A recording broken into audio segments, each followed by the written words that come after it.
James Conley, colored, sworn in for the state, 34th to testify. I had a little conversation with Mr. Frank on Friday, the 25th of April.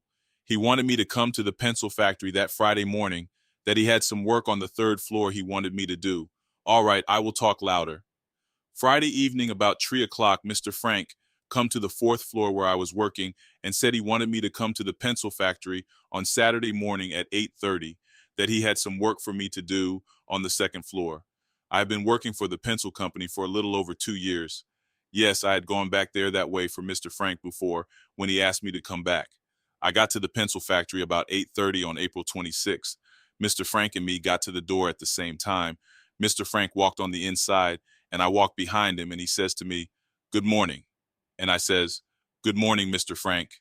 He says, "You are a little early this morning." And I says, "No, sir, I am not early." He says, "Well, you are a little early to do what I wanted you to do for me. I want you to watch for me like you have been doing the rest of the Saturdays." I always stayed on the first floor like I stayed the 26th of April and watched for Mr. Frank, while he and a young lady would be upon the second floor chatting.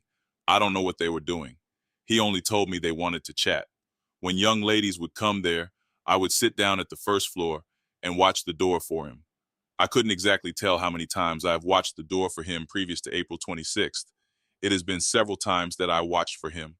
I don't know who would be there when I watched for him, but there would be another young man, another young lady during the time I was at the door. A lady for him and one for Mr. Frank. Mr. Frank was alone there once. That was Thanksgiving Day. I watched for him. Yes, a woman came there Thanksgiving Day. She was a tall, heavy-built lady.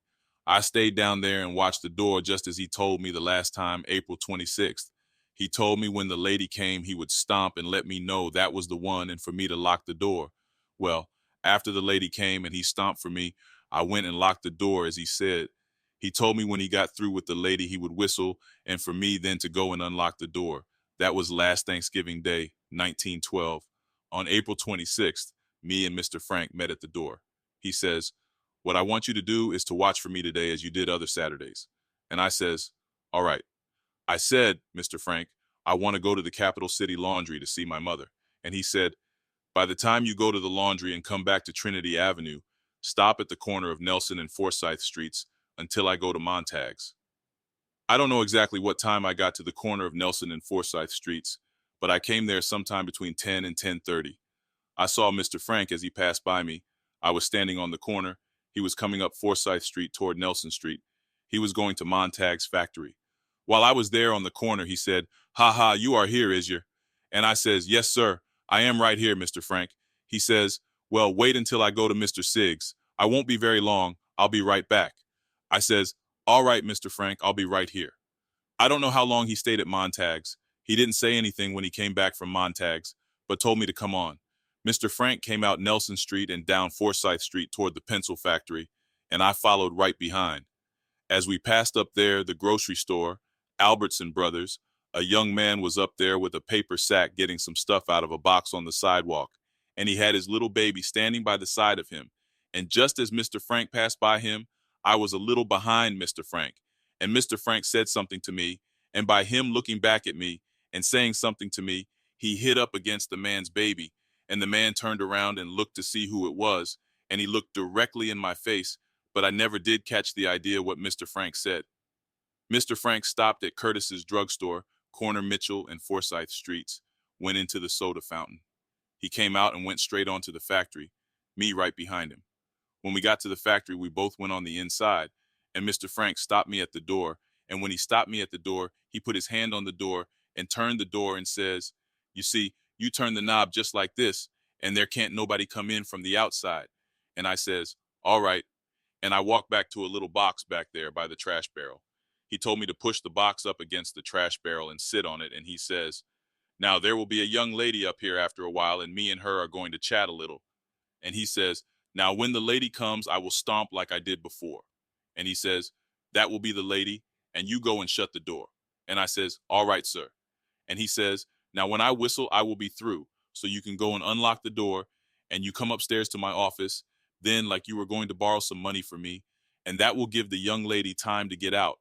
I says, "All right, I will do just as you say." And I did as he said. Mr. Frank hit me a little blow on my chest and says, "Now, whatever you do, don't let Mr. Darley see you." I says, "All right, I won't let him see me." Then Mr. Frank went upstairs and he said, "Remember to keep your eyes open." And I says, "All right, I will, Mr. Frank." And I sat there on the box, and that was the last I seen of Mr. Frank until up in the day sometime. The first person I saw that morning after I got in there was Mr. Darley. He went upstairs. The next person was Miss Mattie Smith. She went on upstairs. Then I saw her come down from upstairs.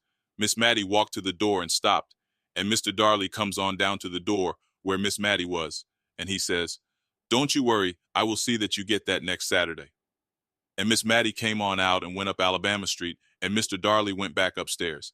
Seemed like Miss Mattie was crying. She was wiping her eyes when she was standing down there. This was before I went to Nelson and Forsyth Streets. After we got back from Montags Brothers, the first person I saw come along was a lady that worked on the fourth floor. I don't know her name. She went on up the steps. The next person that came along was the Negro drayman. He went on upstairs. He was a peg-legged fellow, real dark. The next I saw this Negro and Mr. Holloway coming back down the steps. Mr. Holloway was putting on his glasses and had a bill in his hands, and he went out towards the wagon on the sidewalk. Then Mr. Holloway came back up the steps. Then after Mr. Darley came down and left, Mr. Holloway came down and left. Then this lady that worked on the fourth floor came down and left. The next person I saw coming there was Mr. Quinn. He went upstairs, stayed a little while, and then came down. The next person that I saw was Miss Mary Perkins. That's what I call her. This lady that is dead. I don't know her name. After she went upstairs, I heard her footsteps going towards the office. And after she went in the office, I heard two people walking out of the office and going like they were coming down the steps. But they didn't come down the steps. They went back towards the metal department. After they went back there, I heard the lady scream. Then I didn't hear no more. And the next person I saw coming in there was Miss Montine Stover. She had on a pair of tennis shoes and a raincoat. She stayed there a pretty good while. It wasn't so very long either. She came back down the steps and left. After she came back down the steps and left, I heard somebody from the metal department come running back there upstairs on their tiptoes. Then I heard somebody tiptoeing back towards the metal department. After that, I kind of dozed off and went to sleep. Next thing I knew, Mr. Frank was up over my head stamping, and then I went and locked the door and sat on the box a little while. And the next thing I heard was Mr. Frank whistling. I don't know how many minutes it was after that I heard him whistle. When I heard him whistling, I went and unlocked the door just like he said and went on up the steps. Mr. Frank was standing up there at the top of the steps and shivering and trembling and rubbing his hands like this. He had a little rope in his hands and a long, wide piece of cord. His eyes were large and they looked right funny. He looked funny out of his eyes. His face was red. Yes, he had a cord in his hands just like this here cord. After I got up to the top of the steps, he asked me, "Did you see that little girl who passed here just a while ago?" And I told him I saw one come along there and she come back again. And then I saw another one come along there and she hasn't come back down. And he says, "Well, that one you say didn't come back down.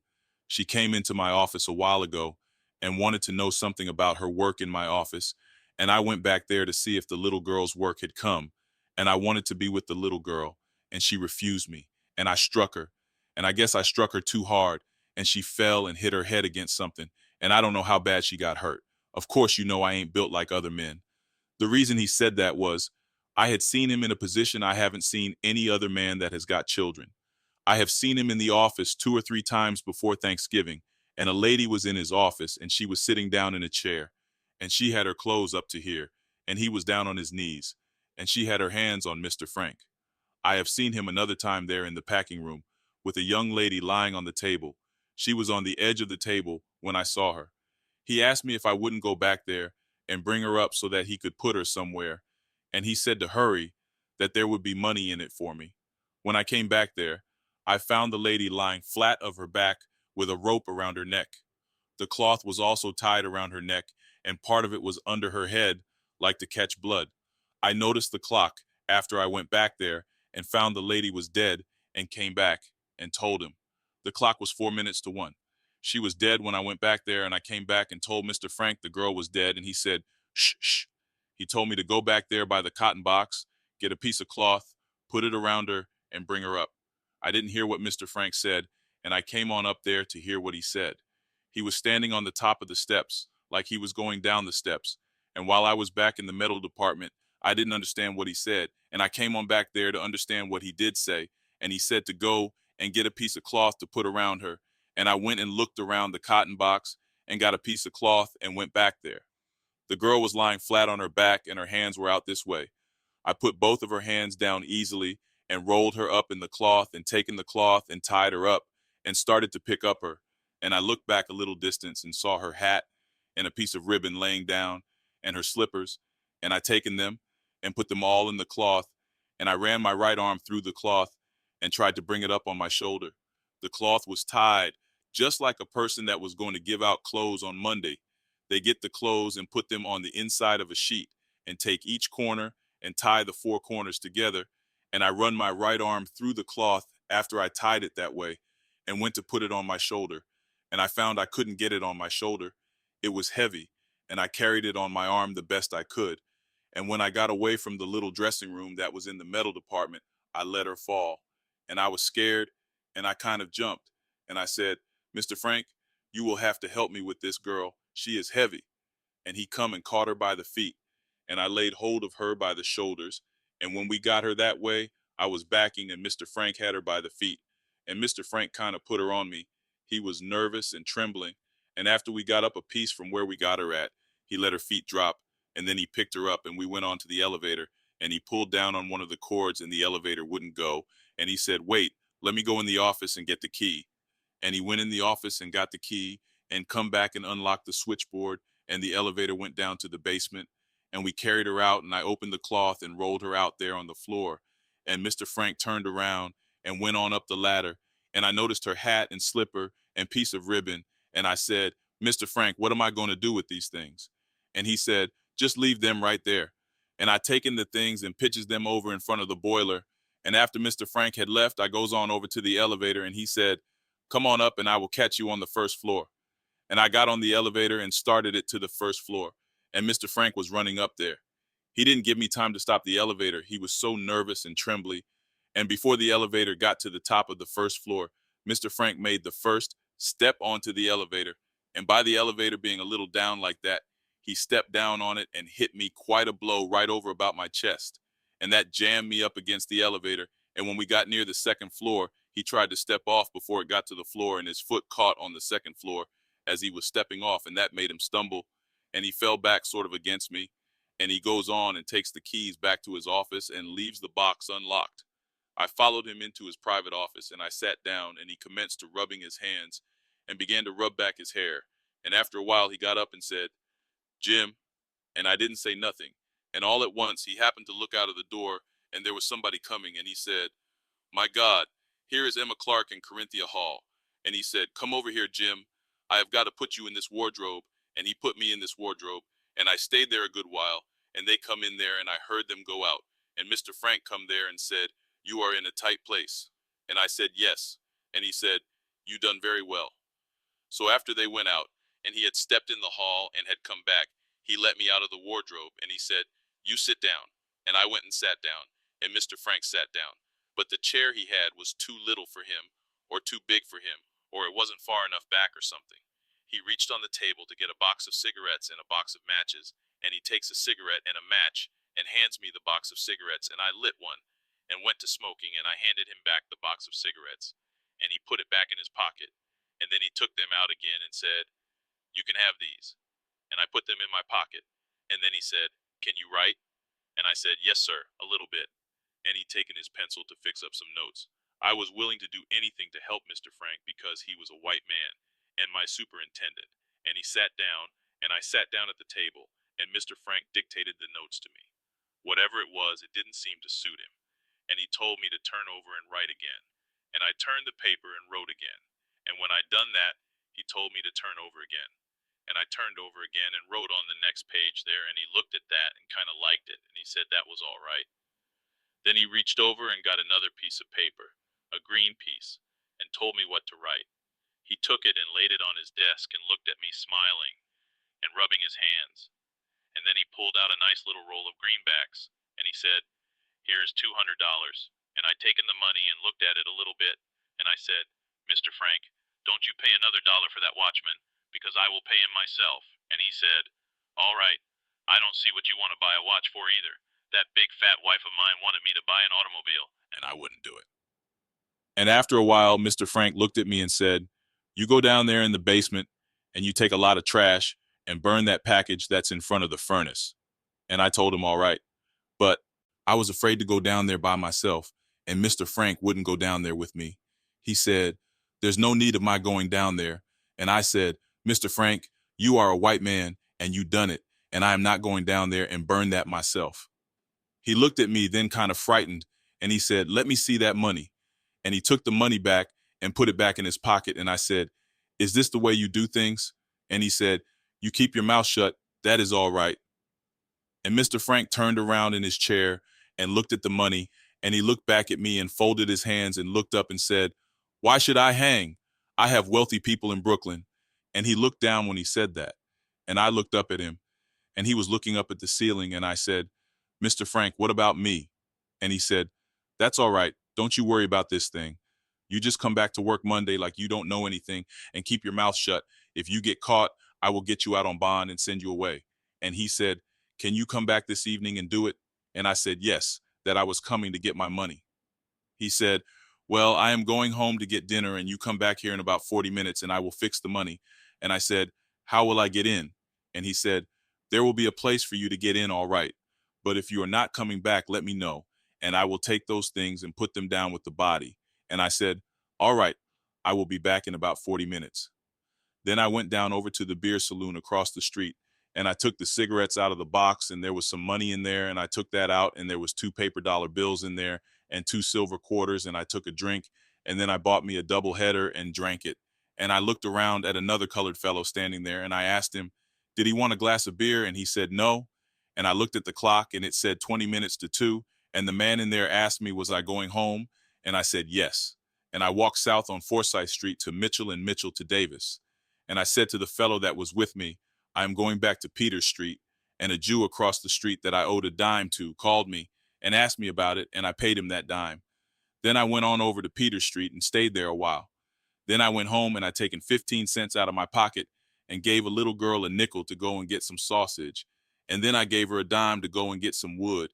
And she stayed so long that when she came back, I said, I will cook this sausage and eat it and go back to Mr. Frank's. And I laid down across the bed and went to sleep. And I didn't get up no more until 6:30 that night. That's the last I saw of Mr. Frank that Saturday. I saw him next time on Tuesday on the 4th floor when I was sweeping. He walked up and he said, now remember, keep your mouth shut. And I said, all right.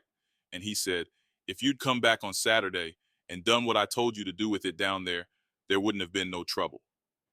This conversation took place between 10 and 11 o'clock Tuesday. Mr. Frank knew I could write a little bit because he always gave me tablets up there at the office so I could write down what kind of boxes we had. And I would give that to Mr. Frank down at his office, and that's the way he knew I could write. I was arrested on Thursday, May 1st. Mr. Frank told me just what to write on those notes there. That is the same pad he told me to write on. States Exhibit A.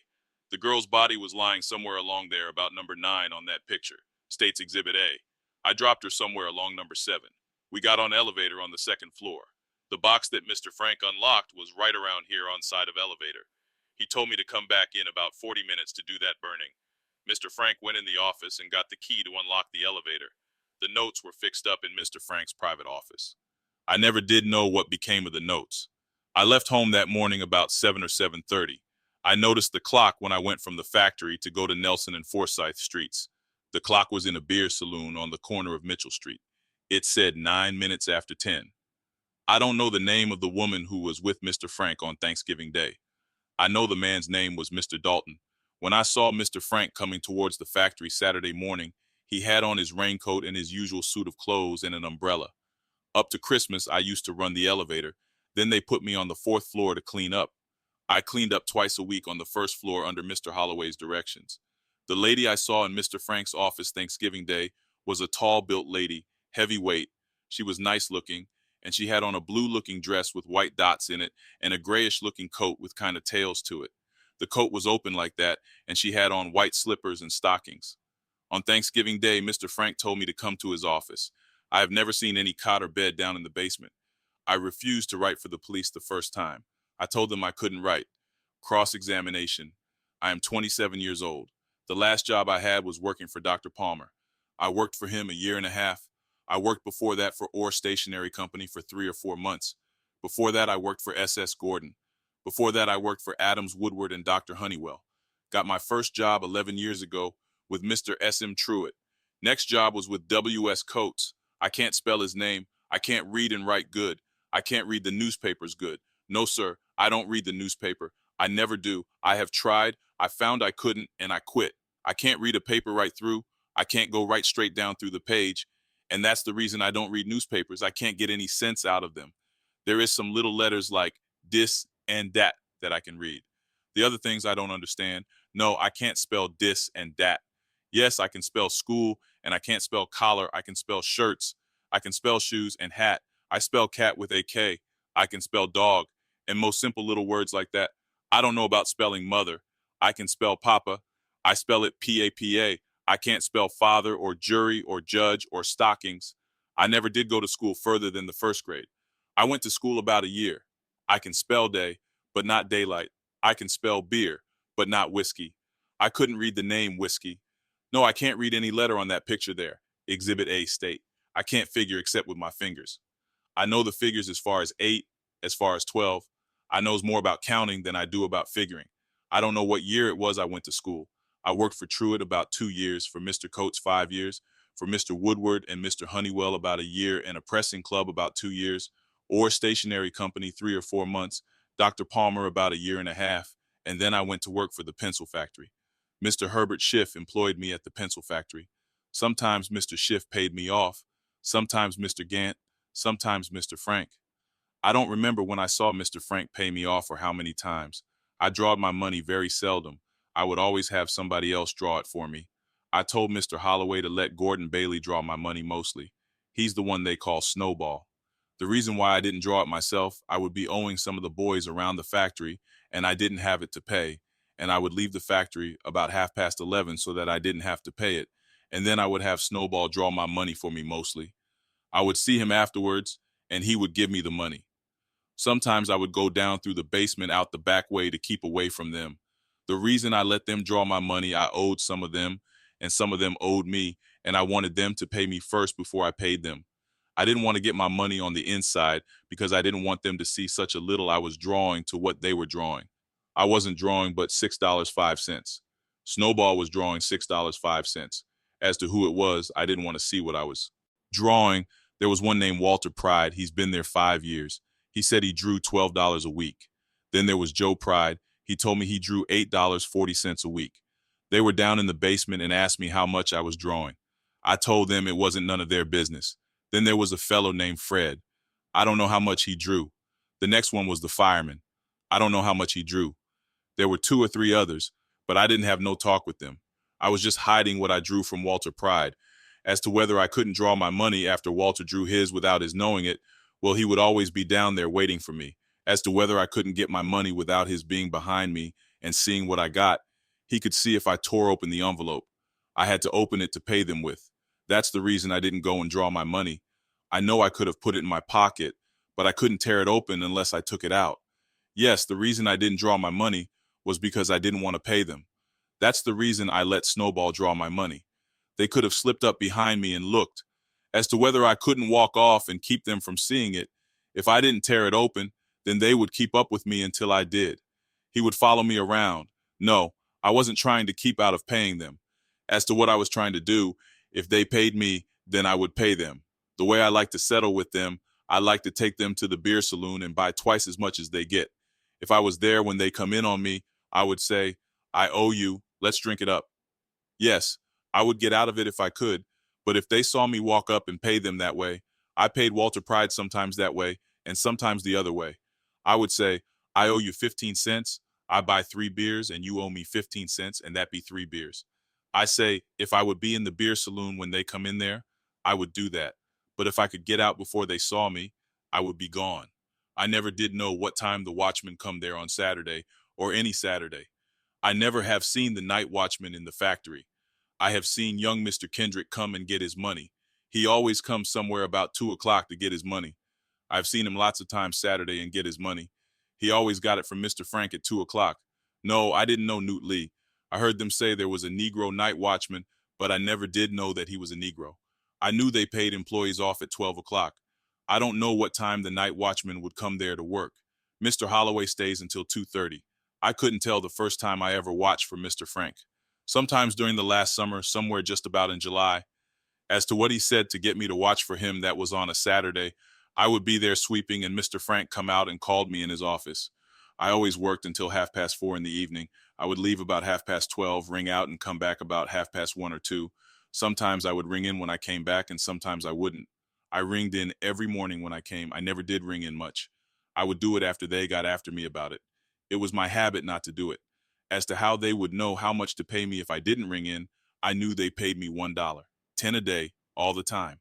No, they didn't pay me by the clock punches. They paid me by the day. They paid me LLC an hour. Sometimes I would punch the clock when I got there. That was my duty. Sometimes I was paid when I didn't work. I don't know how that happened, but Mr. Frank would come and tell me I didn't take out that money for the time you lost last week. I don't know on what date he ever did that on. Yes, I always got my money in envelopes. As to how they would know how much to put in the envelope, when I didn't punch, they would come and ask if I was here every time I didn't ring in, and they would ask Mr. Holloway if I was here. If the clock didn't show any punch, they would ask me if I was here at that hour. No, they wouldn't ask how many hours I was here. They would just ask if I was here a certain hour, and then they would pay me for the full day, whether I punched the clock or not, just so I punched it in the morning. The lady that was with Mr. Frank the time I watched for him sometime last July was Miss Daisy Hopkins. It would always be somewhere between 3 and 3:30. I was sweeping on the second floor. Mr. Frank called me in his office. There was a lady in there with him. That was Miss Daisy Hopkins. She was present when he talked to me. He said, "You go down there and see nobody don't come up, and you will have a chance to make some money." The other lady had gone out to get that young man, Mr. Dalton. I don't know how long she had been gone. She came back after a while with Mr. Dalton. They came upstairs to Mr. Frank's office, stayed there 10 or 15 minutes. They came back down, they didn't go out, and she says, "All right, James." About an hour after that, Mr. Frank came down. This lady and man, after she said, "All right, James," went down through the trap door into the basement. There's a place on the first floor that leads into another department, and there's a trap door in there and a stairway that leads down in the basement, and they pull out that trap door and go down in the basement. I opened the trap door for them. The reason I opened the trap door because she said she was ready. I knew where she was going because Mr. Frank told me to watch. He told me where they were going. I don't know how long they stayed down there. I don't know when they came back. I watched the door all the time. Mr. Dalton gave me a quarter and went out laughing, and the lady went up the steps. Then the ladies came down and left. And then Mr. Frank came down after they left. That was about 4:30. He gave me a quarter, and I left, and then he left. The next Saturday I watched was right near the same thing. It was about the last of July or the 1st of August. The next Saturday I watched for him about 12 o'clock. He said, "You know what you done for me last Saturday? I want to put you wise for this Saturday." I said, "All right, what time?" He said, "Oh, about 1:30." After Mr. Holloway left, Miss Daisy Hopkins came on in into the office. Mr. Frank came out of the office, popped his fingers, bowed his head, and went back into the office. I was standing there by the clock, yes. He popped his fingers and bowed to me, and then I went down and stood by the door. He stayed there that time about half an hour, and then the girl went out. He gave me $50 this time. The next time I watched for him and Mr. Dalton too, somewhere along in the winter time, before Thanksgiving Day, somewhere about the last part of August. Yes, that's somewhere near the winter. This time he spoke to me on the 4th floor in the morning. Gordon Bailey was standing there when he spoke to me. He said, "I want to put you wise again for today." The lady that came in that day was one who worked on the 4th floor. It was not Miss Daisy Hopkins. A nice-looking lady, kind of slim. She had hair like Mr. Hooper's. She had a green suit of clothes on. When Miss Daisy Hopkins came, she had on a black skirt and white waist the first time. I don't know the name of that lady that works on the 4th floor. Yes, I have seen her lots of times at the factory, but I don't know her name. She went right to Mr. Frank's office, then I went and watched. She stayed about half an hour and come out. Mr. Frank went out of the factory and then came back. I stayed there and waited for him. He said, "I didn't take out that money." I said, "Yes, I seed you didn't." He said, "That's all right, old boy. I don't want you to say anything to Mr. Herbert or Mr. Darley about what's going on around here." Next time I watched for him was Thanksgiving Day. I met Mr. Frank that morning about 8 o'clock. He said, A lady will be in here in a little while. Me and her are going to chat. I don't want you to do no work. I just want you to watch. In about half an hour, the lady came. I didn't know that lady. She didn't work at the factory. I think I saw her in the factory 2 or 3 nights before Thanksgiving Day in Mr. Frank's office. She was a nice looking lady. Think she had on black clothes. She was very tall, heavy built lady. After she came in that Thanksgiving Day morning, I closed the door after he stamped for me to close it. She went upstairs towards Mr. Frank's office. Mr. Frank came out there and stamped, and I closed the door. Mr. Frank said, "I'll stamp after this lady comes and you go and close the door and turn the night latch." That's the first time he told me about the night lock. And he says, "If everything is all right, you kick against the door." And I kicked against the door. After an hour and a half, Mr. Frank came down and unlocked the doors and says, "Everything is all right." He then went and looked up the street and told the lady to come on downstairs. After she came down, she said to Mr. Frank, "Is that the nigger?" And Mr. Frank said, "Yes." And she said, "Well, does he talk much?" And he says, "No, he is the best nigger I have ever seen." Mr. Frank called me in the office and gave me $1, 25. The lady had on a blue skirt with white dots in it and white slippers and white stockings and had a gray tailor-made coat with pieces of velvet on the edges of it. The velvet was black and the cloth of the coat was gray. She had on a black hat with big black feathers. I left a little before 12 o'clock. I didn't see anybody else there that day at the office. The next time I watched was way after Christmas, on a Saturday about the middle of January, somewhere about the first or middle. It was right after New Year, 1 or 2 or 3 or 4 days after. It was on a Saturday. He said a young man and 2 ladies would be coming. That was that Saturday morning at 7:30. I was standing by the side of Gordon Bailey when he come and told me, and he said, I could make a piece of money off that man. Yes, Snowball could hear what he said. The man and ladies came about 2:30 or 3 o'clock. They stayed there about 2 hours. I didn't know either one of the ladies. I can't describe what either one of them had on. The man was tall, slim built, a heavy man. I have seen him at the factory talking to Holloway. He didn't work there. I have seen him often talking to Holloway through the week. You asked me what I did the second Saturday after I watched for him. Well, I don't remember. As to what I did the Saturday I watched for him the second time, I disremember what I did. The Saturday after that, I think about the 1st of August. I did some more watching for him. I don't remember what I did the Saturday before Thanksgiving Day. I don't remember what I did the Saturday after Thanksgiving Day. I don't remember what I did the next Saturday. I don't know, sir, what I did the next Saturday. The next Saturday, I did some watching for him. I watched for him somewhere about the last of November after Thanksgiving Day. No, I don't remember any of those dates. Couldn't tell you to save my life what time I left home the first time I watched for him. I couldn't tell you what time I got to the factory the second time I watched for him, nor what time I left home. I don't know whether I drew my money on the first Saturday I watched for him. I disremember whether anybody else drew my money for me the second Saturday I watched for him. I don't know how much I drew. I couldn't tell you whether I drew my money Thanksgiving Day or not. I don't know how much I drew. I don't remember what time I got down or what time I left. I don't know when I got to the factory the day before Thanksgiving or how long I worked there. I don't remember how many hours I worked the first Saturday I watched for him, or the second, or the third, or Thanksgiving Day. No, I don't know how much I drew on those days. The first time I was in prison was in September. The next was sometime before Christmas. I can't remember the date. I was there 30 days. It was somewhere along in October. A year before that, I was in prison too, about 30 days. I have been in prison 3 times since I have been with the pencil company. I have been in prison about 3 times within the last 3 or 4 years. I have been in prison 7 or 8 times within the last 4 or 5 years. I can't give you any of the dates, nor how long I stayed there any of the times that I was there. I don't know what month or what day it was, nor how long I stayed there. I knew the factory was not going to be run on April 26th. Yes, Snowball and I drank beer together sometimes in the building. Yes, we used to go down in the basement and drink together, but he ain't the only man. I never was drunk at the factory. Snowball wasn't there the first Saturday I watched for Mr. Frank. I think he laid off. I don't know whether he was there the second or third Saturdays. I didn't see him Thanksgiving morning, but I saw him the day before Thanksgiving. That was the time that Mr. Frank told me to watch for him. He talked to me before Snowball. I don't know whether Snowball was there in January when I watched. Snowball was there in January in the box room when Mr. Frank told me to watch for him. I don't know whether Mr. Frank knew he was there or not. There were 8 niggers in all working in the factory. Snowball, the fireman, and me did just plain manual labor. The rest of the Negroes had better jobs.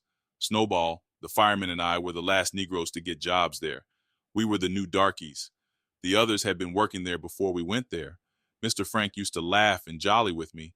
I couldn't tell you the first time he did this. Mr. Darley has seen him jollying me. They would jolly me together.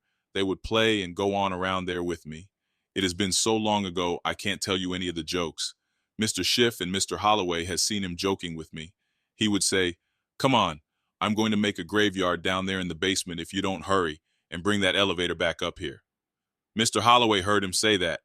Mr. Schiff has seen him playing with me. He would goose me and punch me and tell me I was a good Negro. I don't remember anything else he said. Yes, Mr. Darley would goose me and kick me a little bit just playing with me. Mr. Schiff would crack jokes with me. I don't remember the time. The time Mr. Frank came in the elevator and told me about watching for him, he didn't know Snowball was in there. Snowball was standing right there by me.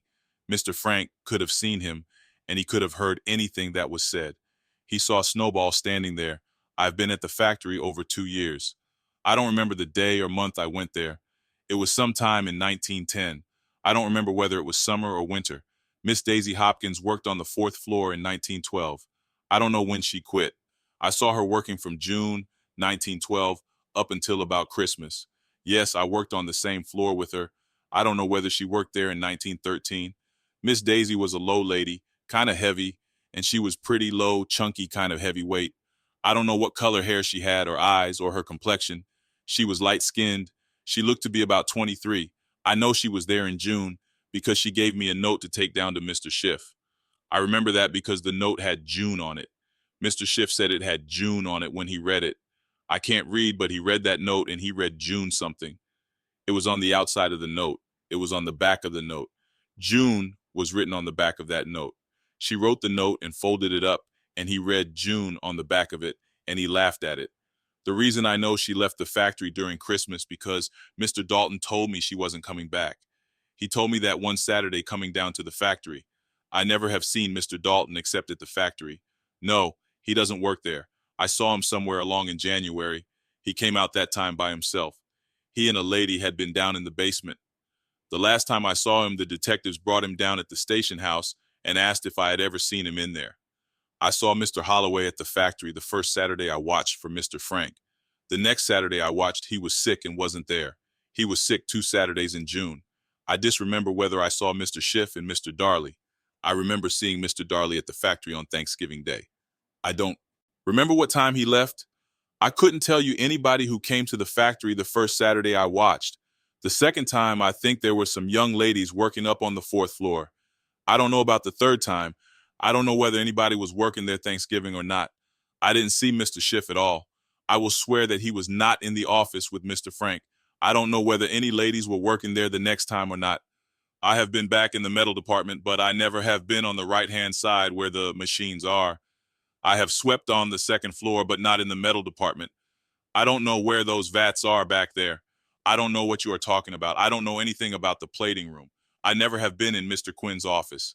I have put disinfectants in the ladies' and gentlemen's closets back there. I wouldn't go inside. I would only go to the door.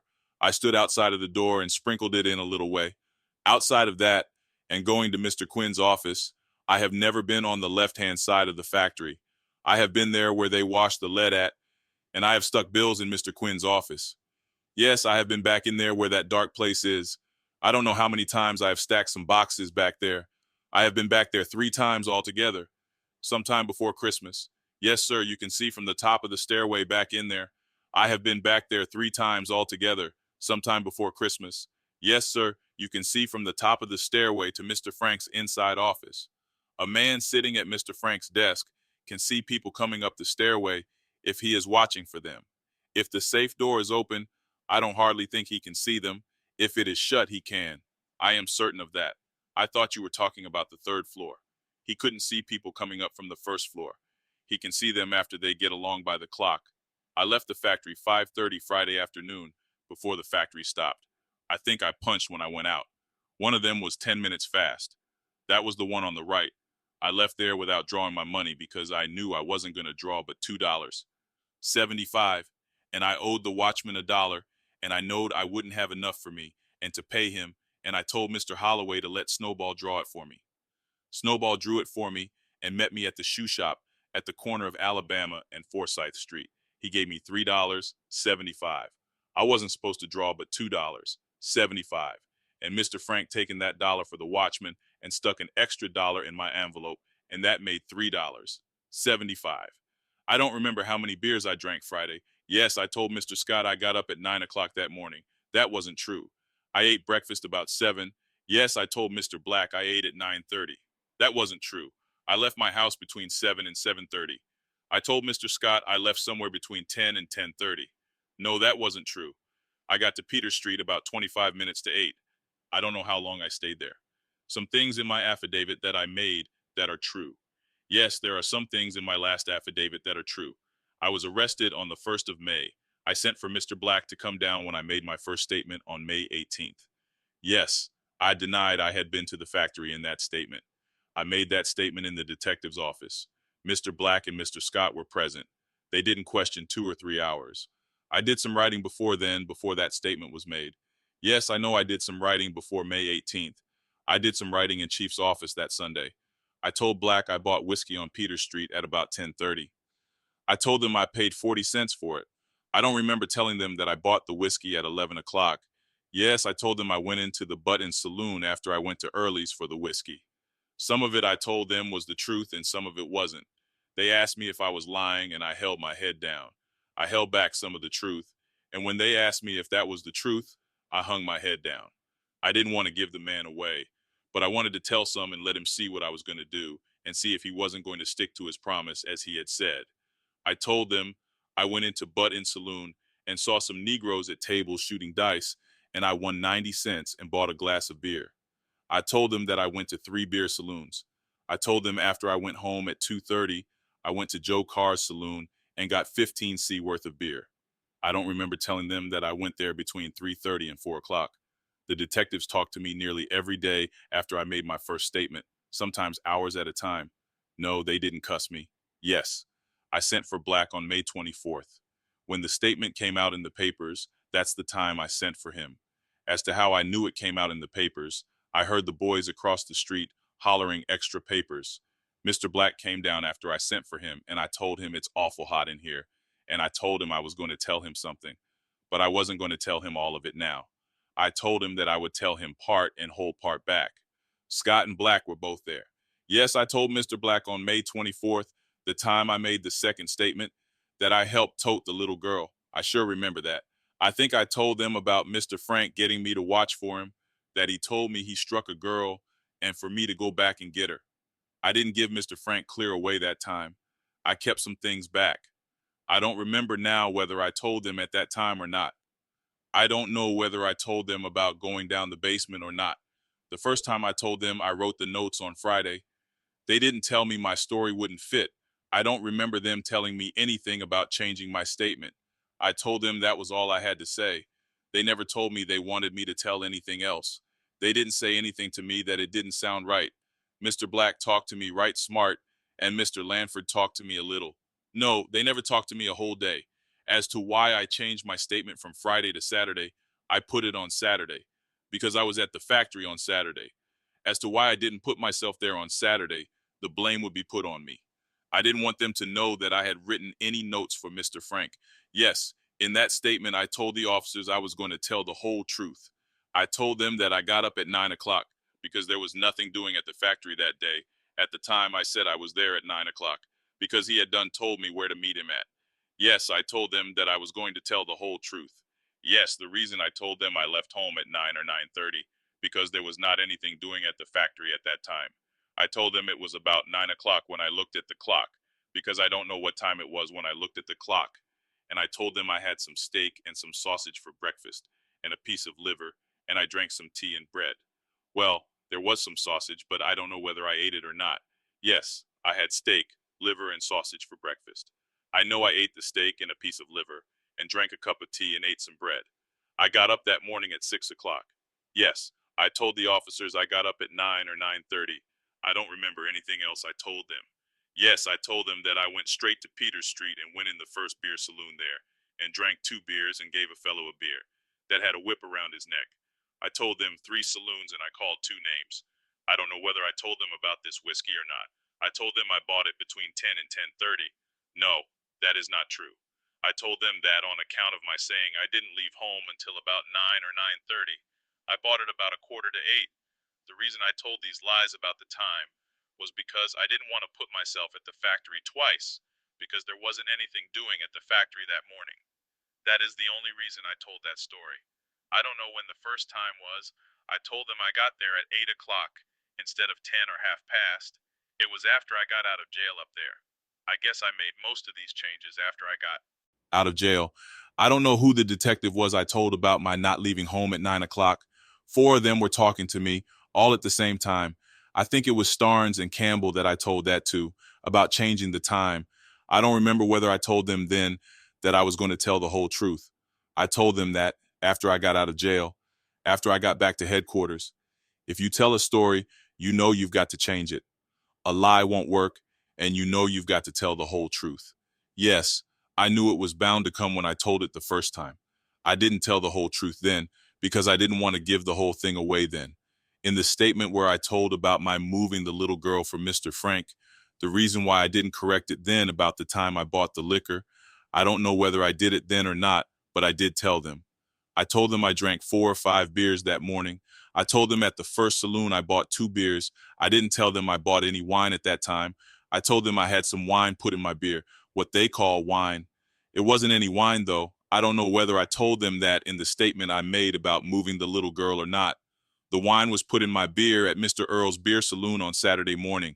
I told that to Mr. Black and Mr. Scott. I don't remember when. As to my not testifying about that yesterday, you didn't ask me that. I remember telling you that yesterday. I remember saying I didn't buy any wine. No, I didn't say anything about putting beer in wine yesterday, but I remember I said something about putting wine in beer.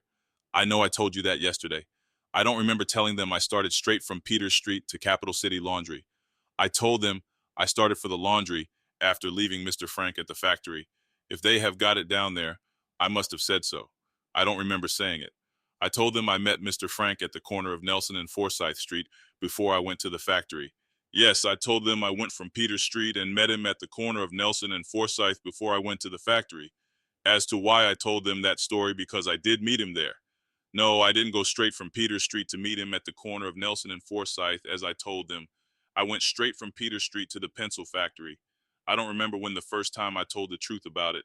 I told it either to Mr. Starnes, Mr. Campbell, Mr. Black, or Mr. Scott. I told it after I got out of jail. I remember telling the officers when he said, "Aha," when I met him at the corner. I don't remember telling the officers that he asked me where I was going, and I told him I was going to the Capital City Laundry to see my mother. I don't remember saying that to the officers.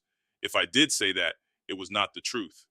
As to why I lied about that, because I did tell Mr. Frank down there when I left the factory that I was going to see my mother. I told the officers he stayed at Montag's about 20 minutes. I did tell you yesterday that I didn't have any idea how long he stayed there, because I haven't any idea now. As to why I didn't say yesterday that it was 20 minutes, because you didn't ask me. I didn't tell Mr. Dorsey how long it was, because he didn't ask me what I told detectives about it, but I told detectives that. I told them that story because I didn't have any idea how long he stayed there. I don't know how long Mr. Frank stayed there. I told the officers 20 minutes as that was the best I could do about it. So I just told him 20 minutes. I told the detectives about wanting me to watch for him when I got back to the factory. I don't know why I didn't tell them that at the time I told them about moving the body. I don't remember who I told it to or when, but I told them. I did tell them about Mr. Frank stamping his foot. I don't know whether I told them at the time I told about helping move the body. I told it to Mr. Scott, Mr. Black, Mr. Campbell, Mr. Starnes, and Mr. Dorsey. Mr. Starnes and Mr. Campbell wasn't in there sometimes when I told it. No, I didn't tell it to Mr. Scott and Mr. Black.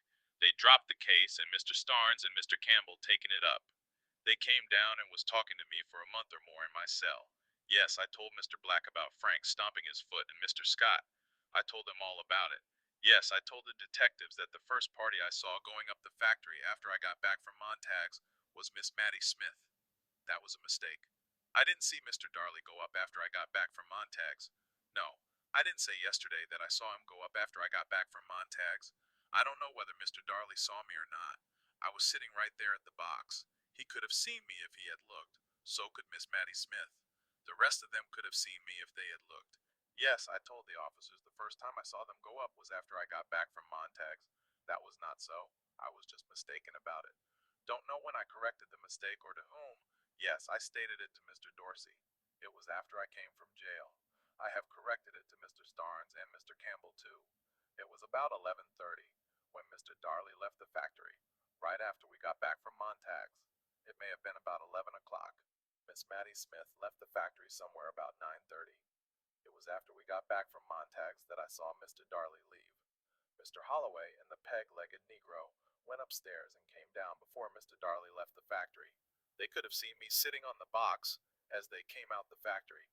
Mr. Holloway left about 10 or 15 minutes after Mr. Darley left. It may have been 4 or 5 minutes. After Mr. Holloway left, I told them Mr. Quinn came in. I may have told them that a lady dressed in green was the next one. That wasn't true. A lady in green did go up before Mr. Darley came down. She came down before Holloway and Darley left. If I told the officers that she went up after they left, I made a mistake. Mr. Quinn was the next man that went up after Mr. Holloway came down. Yes, I said that yesterday. Yes, I said yesterday Mr. Quinn was the last man I saw come down. No, I didn't say yesterday. Miss Montine Stover came down after Mr. Quinn came down. I might have told the officers that I saw Mr. Holloway return upstairs, turn to the right toward Hunter Street, and go in the factory.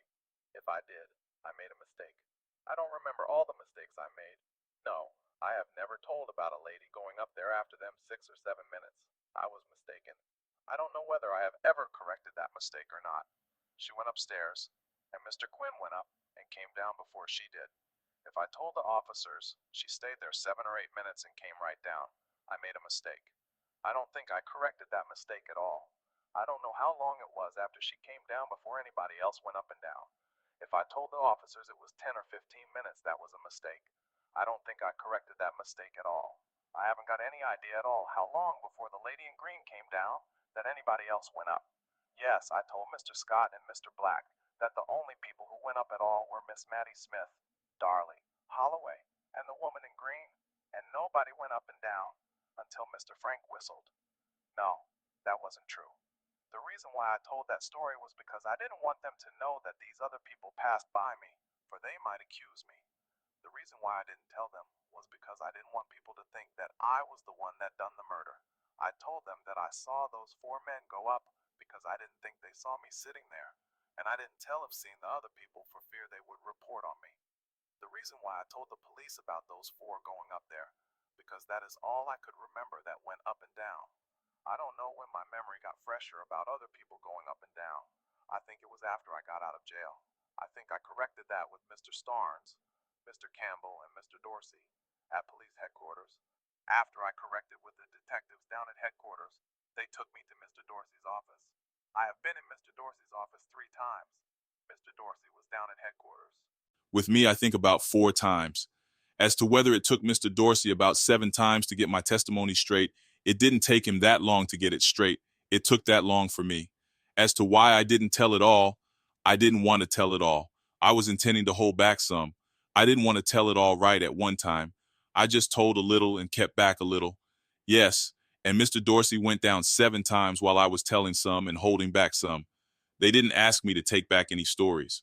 No, it didn't take Mr. Dorsey 7 times to tell the story. Yes, I said I added to it every time he went down, but he wouldn't came back and try to do anything with it. I didn't tell the officers that I went to a moving picture show after I left the factory. I said I looked at the pictures from the outside. I told them I went on Peter Street and looked at the pictures from the outside. I stayed there about 10 or 15 minutes. I drank 2 glasses of beer. I don't know whether it was in the first, second, or third statement that I told about watching for Mr. Frank. 2 of the detectives were there. Yes, I locked the front door that Saturday of the murder. I don't know what time. It was somewhere after dinner. I can't give you any estimate. It was later than 12 o'clock. It wasn't 1 o'clock because it was 4 minutes to 1 after I went upstairs and came downstairs and unlocked the door. Yes, I heard the stamping before I locked the door, and I heard the scream before I heard the stamping. After he stamped for me, I went and locked the door. I couldn't tell to save my life how long the door stayed locked. I was upstairs between the time I locked the door and the time I went down and unlocked it. I unlocked the door before I went upstairs. I locked the door when he stamped and I unlocked it when he whistled. As soon as he whistled, I unlocked the door and went upstairs. Mr. Frank sent me back in the metal department. He wouldn't go back there with me. When he whistled, that was the signal for me to unlock the door, and the stamping was for me to unlock the door. He showed me how to lock the door that day. He showed me how to lock the door on Thanksgiving Day, too. I don't know how he came to show it to me again. I guess he thought I forgot it. When I went down to leave, the door were unlocked. Both doors were unlocked. The only thing I remember Mr. Frank telling me was not to let Mr. Darley see me around the door, that a young lady would be up there after a while to chat, and he wanted me to watch for him. No, he didn't tell me what he wanted me to meet him at Nelson and Forsyth Street for. Yes, I could have come back to the factory just as well as going to meet him at Nelson and Forsyth Street if he had told me that. I don't know why he told me to meet him at Nelson and Forsyth. I don't remember telling the officers that I met him accidentally at Nelson and Forsyth Street. Mr. Frank stayed at Montag's about an hour. Mr. Frank went to Montag's between 10 and 10:30 and stayed about an hour. I guess it was about a half an hour. Mr. Frank didn't say a thing about why he wanted me at the corner of Nelson and Forsyth Street. Before we went to Montag's, he said he didn't want me to say anything to Mr. Darley, that there was going to be a young lady there after a while, and he told me that again after we came back from Montag's. Mr. Frank gave me the signal about stamping and whistling on Thanksgiving Day, and he repeated it again that day. I told yesterday how he'd done it, like I am telling now. I think I am telling the truth now. We had been back from Montag's about 5 minutes when the lady in the green dress went up. She stayed up there a good little while, 10 or 15 minutes. I didn't tell the officers the peg-legged Negro went up first. I didn't tell them in the first statement. I may have told them in the next statement. The peg-legged Negro didn't stay upstairs no time. Came back down with Mr. Holloway. Mr. Darley came down 5 or 10 minutes after Mr. Holloway came down. Yes, that was after he came back from Montag's. I have no idea what time it was. After Holloway came down, the lady with the green dress came down. She went on out, and Mr. Quinn came in. He went up and came down before Montague Stover came in, and before Mary Fagan came in. Yes, I am certain of that. No one else came in after Mr. Quinn except Mary Fagan. Mr. Quinn, Montague Stover, and Mary Fagan went in almost the same time. They went and came out almost together. Quinn first, Mary Fagan next, and Montague Stover next. Mr. Quinn had already come out of the factory when Mary Fagan went up. I didn't see Mrs. Barrett, or Miss Corinthia Hall, or Miss Hattie Hall, or Alonzo Mann, or Emma Clark. I didn't see none of them. I never saw Mrs. White go in there at all that day. I was sitting on the box all the time. I got up twice to make water. I made water against the elevator door, right in front of the elevator shaft. Miss Stover had done gone then, and Mr. Quinn also. I went to sleep after Miss Montague Stover came down. Don't know how long I was asleep, maybe 10 or 15 minutes. I heard the scream before I went to sleep, before Montague Stover ever went in there. Mr. Quinn had already gone. I told the officers I didn't see Mary Fagan go up at all. I didn't tell them I heard any scream. I don't know when I first told that story. I told Mr. Starnes and Mr. Campbell. That was after I got out of jail. I said I heard the scream before I went to sleep, which I did. Montague Stover came up and went down before I went to sleep. I told Mr. Starnes and Mr. Campbell about somebody running back on tiptoes. I don't know when I told them. He woke me up stamping. Then I locked the door and went to the box and kicked on the side of the elevator door. It was about 10 or 15 minutes after he stamped hat I heard him whistle. When he whistled, I unlocked the door. I don't know when I first told about Mr. Frank standing at the top of the stairs, trembling and nervous. I told Mr. Dorsey, Mr. Starnes, and Campbell. I don't know why I didn't tell it the day I told them I was going to tell the whole truth.